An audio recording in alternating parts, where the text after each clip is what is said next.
We're never quite sure where Boris Johnson is heading, but normally it's into the limelight. Just a leadership bid, Mr. Johnson. This morning, were the dozens of cameras picturing his push to be Prime Minister? Just a leadership bid.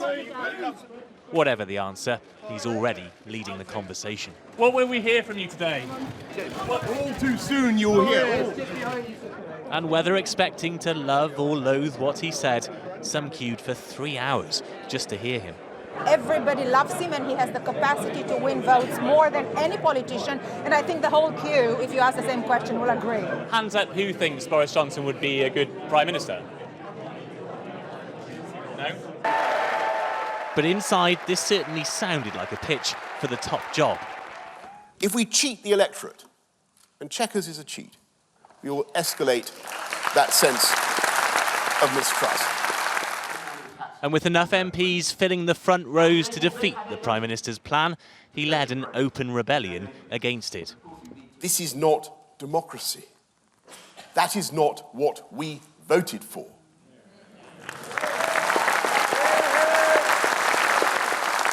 It is a constitutional outrage. It's not taking back control, it's forfeiting control. And by the way, they know it. This is the moment to chuck Chequers. Some in the crowd echoed his cry. But most have already made up their mind about Boris Johnson, and few here had changed it.